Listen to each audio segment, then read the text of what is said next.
With the current prices for Magic the Gathering product, it really shouldn't come as a surprise to any player out there that players are hoping their cards hold a little bit of value based on how much we pay for them. But the question is, how much value do you lose year over year? And do any cards ever come out ahead? Well, in today's video, we're going to show you some stuff.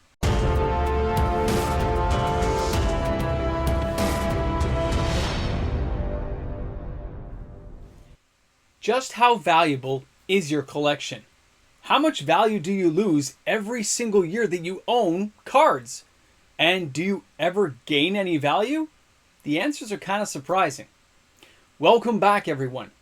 MTG Moxman here, and thank you again for hanging out with me on my channel today.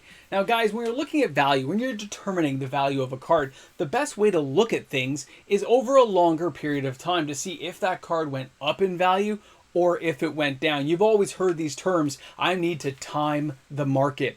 I've got to hit the peak and know exactly when to sell to get the most money out of that card, especially if it's a non-reserve list card, before, of course, the inevitable reprint comes and takes that value from you. But does it always take value? Do we lose a lot of money over time because of reprints? Or are the reprints becoming so stingy and so hard to get in these premium products that your cards actually retain value? Well, it's kind of one of those things. And when you're looking at cards like the reserve list, when you hear about cards saying these reserve list cards are worth absolutely nothing, nobody plays them, nobody cares about them. And look, they're only worth $1.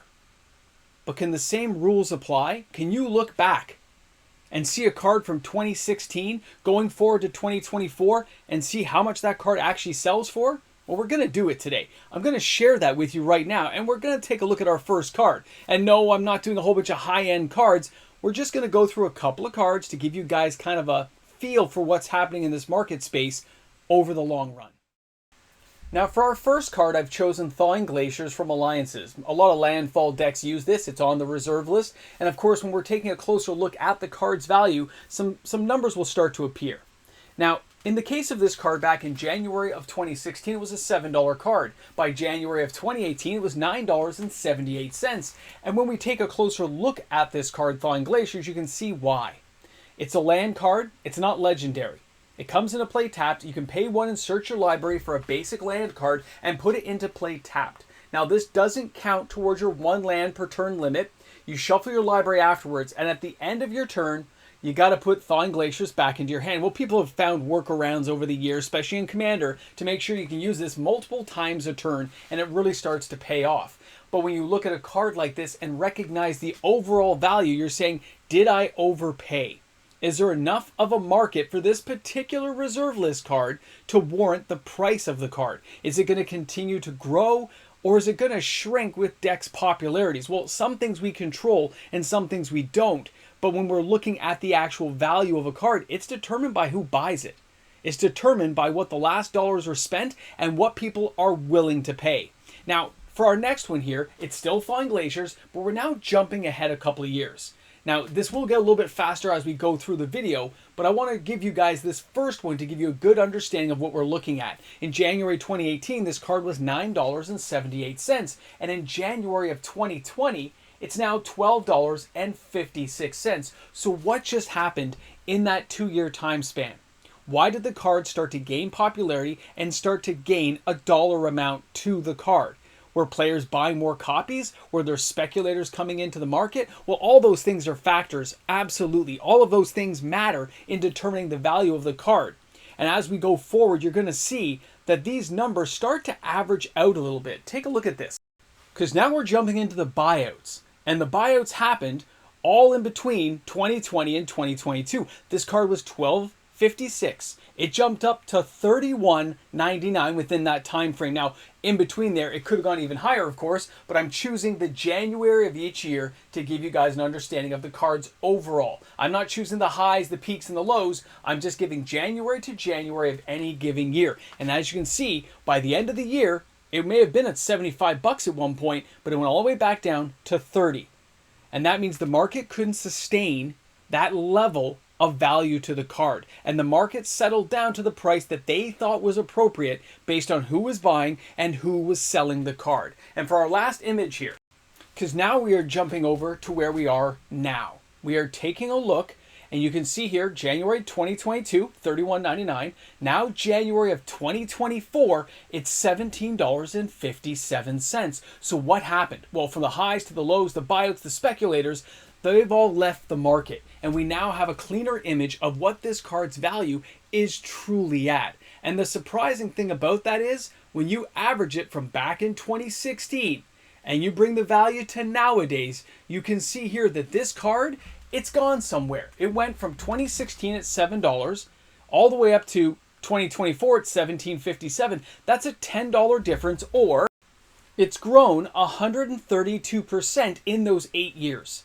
It's actually had continued growth. It has a market share in the market that players recognize the card's value and have settled in at a certain buying price and selling price. It's a lot higher than it used to be. And when you factor in inflation and stuff, it's not as big as it could be, but this isn't the only card that it's happening to. I want you guys to take a look at Throw Champion. This card's worthless. Nobody cares about it except for me. And I'm doing it as kind of a lark. I could have chosen Soul Devi Excavations, but I wanted to choose a really low-end card to show you guys what's actually happening with some of these cards in the longer time frame of the market when you're looking at reserve list. Now, when we look at Throw Champion here, this thing was 34 cents in 2016. Then it went to $2.38 by 2024, highs and lows factored in. But either way, it's seen an increase of 600% within those 8 years. 600% from where it was.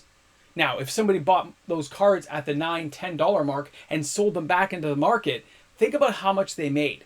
Those people who had the card at 34 cents. And that's where things get a little bit insane when you realize how much money could be made even in low-end reserve list cards. Now, what happens if that card's not a reserve list card? Like Tarmogoyf, this thing's been reprinted multiple times, and in some cases, this thing has been just obliterated. When you look at the value in 2016 of $181.69, and now in January of 2024, this card is $28.68. It has seen a decrease of over 81% in that same 8 years time span. Guys, seeing the loss of value to these levels is why players don't want to buy new cards and hold them for any period of time. Now, I expect to get roasted in the comments for this next little bit of the video, so we'll see how it goes, but somebody paid $181 US for each copy of Tarmogoyf. So if they needed 4 copies, that was $1,000 US to get those 4 copies. Not on the reserve list. The reprint was coming at some point, and it happened when Wizards of the Coast introduced those premium boxes, going all the way back to the original Modern Masters. When they started adding those things in and ramping up production of the reprint cycle of premium cards, we saw values go down, making them more affordable for players, no doubt. But the players who paid the top dollar to get them in the first place, they lost heart in the market. And that's why new cards nowadays do not hold value like they used to, and the players who hold on to them hold them for much shorter periods of time because of the reprint cycle Wizards of the Coast puts on players. They put in your brain that it's going to be reprinted, and we all know it's going to be. So holding any card long term that's not on the reserve list doesn't make sense. You can play it to enjoy it and let it go to zero, or you can play it and enjoy it for a while, try to time that market, and then dump it before a reprint comes. And that's where so many players get focused on their decks and their construction ideas, realizing that the ramped up cycle of reprints comes along. That means you have to dump your cards faster and faster and look for the next thing. And when power creep comes in and makes some of those older, more powerful cards completely obsolete, and the values basically drop to nothing, where does that leave a player's mindset thinking about this game? Where do they believe the value in their set collecting holds?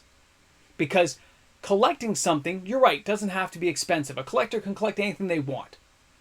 But when you're telling us that there's a certain value attached based on the boxes we're paying for, that's where the bottom kind of falls out. Because you're not guaranteeing anything. You're just saying, look, there's enough value in this box to justify the price. But next year, we're going to reprint some of these cards.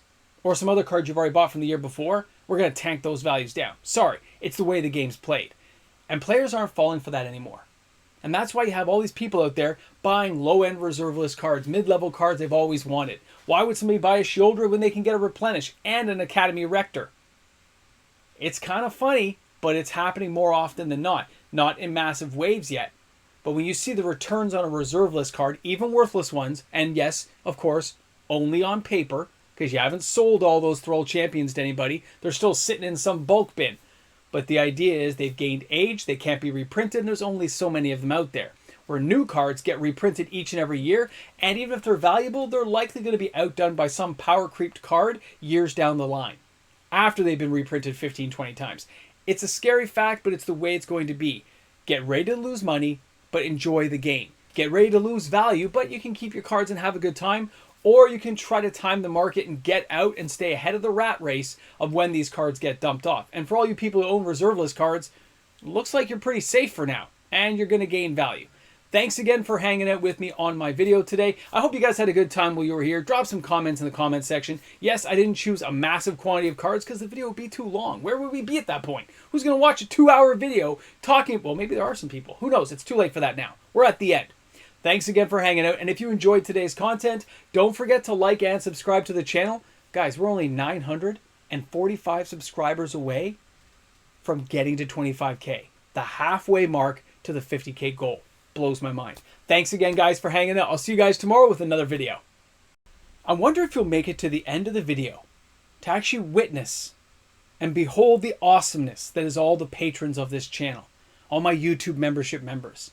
I mean, I know we don't have thousands of people supporting the channel, and I wish we did, but at the same time, this loyal supporter group that I've had on my channel has allowed me to make daily uploaded content for years. Thanks again, everyone. Soldevi Excavations in 2016 was $1.07. It's seen a 1,200% increase over the 8-year span. 1,200%. We had a hand in that. Welcome back to the Ramble Jamble. I hope today's video illustrates what Wizards of the Coast is doing, and it will continue to do as long as players accept it, and where the people who bought reserve list cards have ended up. On paper, it looks pretty darn tasty. Yeah, you haven't sold the card. But here's the thing that most people don't realize. If you see a Thrall Champion, which does sell every week, and you see a Thrall Champion for $2 near mint, but somebody puts it for $1.25, and of course that copy is going to sell, right? Because it undercuts the market. You've gone underneath the competition to such a degree. Somebody says, oh yeah, that's a much better deal. Near mint, I'll take that. Moderately played, whatever percentage it is. But the point is, if you bought them for 34 cents, you still made a big profit. A big profit. And I bought about 300 of them. Give or take a couple of groups of 50, I remember. Back in 2018, 2019, for 37 cents. Now, I didn't get rid of mine. I kept them and built a collection. But the point is, look at the return on some of those things if you could find a way to sell them. If somebody wanted them. If you took the time and the effort. The point is, you can't say the same about modern cards. And the safety net's not there because Wizards of the Coast hasn't given anything. They've given you a couple of water wings and thrown you in an ocean. Doesn't bode well. And that's one of the biggest things lacking from the collector side of things for Magic the Gathering. And Wizards of the Coast really got to step up a little bit and get into the market of actually backing their products a little bit more, giving timetables, and honestly restricting some reprints for a longer period of time to give a little bit of definitive timelines for people's value for the ones who bought it early or paid top dollar. Anyway, Ramble Jamble, all I got to say today. Have a great day, everyone. We'll see you tomorrow with another video. Shop smart, shop S smart. And buy some reserve list, right?